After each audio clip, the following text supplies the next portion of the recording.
everyone, and welcome back. I'm your host, Veteran Mountain Man, and it's another Spiritual Thursday. For those of you who have never joined me for one of these, I am a pagan. I am an ordained pagan priest. Don't be surprised by that. In many ways, I'm actually far more conservative than most people would actually ever realize, as you can kind of see from behind me here. I'm also a veteran, and I've been a conservative for even longer than before I started service. So let's talk about something that's really causing a problem. The Democrats' support of infanticide. Okay, so recently the Born Alive post-abortion bill was brought to the Senate floor, and the Democrats wholesale voted against it. Now, what was this act? This act was actually a piece of legislation that made it illegal to not render necessary medical care equivalent to any other infant born at the same stage of development should the child avoid an abortion by forcing labor. Okay, that means the baby was born in an abortion clinic. And basically the law would require the abortion clinic to emergency medical transport the child to a hospital to be taken care of. This was not a bill violating abortion law or the idea that abortion is medical care or any of the other numerous straw men that have been proposed by the mainstream media. And we're going to actually take two important examples of history as to what tends to happen to a society that ignores the basic common concept that a human life is a human life, even if it's a baby. So we're going to start with one of the most famous, which is Carthage. Carthage practiced a worship to a paganistic god called Bel. Now, Carthage was right across the Aegean from Rome. Rome was still pagan at this point, mind you. This was not the Roman Catholic Church that did this. Rome sacked Carthage.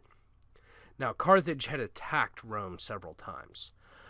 But one of the things that Carthage was known for doing was sacrificing infants to this statue of Bel. Now, this was part of the impetus of the soldiers to fight even harder. See, any society that doesn't even respect infants that were born to that society tends to have no respect of human life whatsoever. And so it forced the Roman soldiers to be even more brutal to ensure that they weren't taken captive or just wounded in the possibility of being brutally sacrificed to this dark god. Because, see, as a society devolves by killing to the point where they are actively killing infants that have been born, they tend to no longer value life whatsoever. And because they don't value life, that definitely means they won't value surrender of an enemy. And this is a sign of deep moral disturbance that we see over and over again. The Aztecs only took prisoners to brutally execute them. The Mayans didn't take prisoners and would torture those who surrendered. Once again, the Carthaginians would sacrifice wounded to their gods. This behavior, even in its less extreme forms, such as Sparta.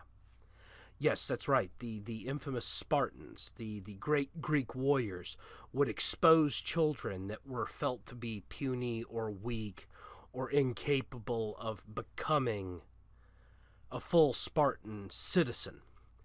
And even then, they lost the push of Greek history because we don't talk much about the Spartans except in aspect of war, which was the only thing that they truly excelled at.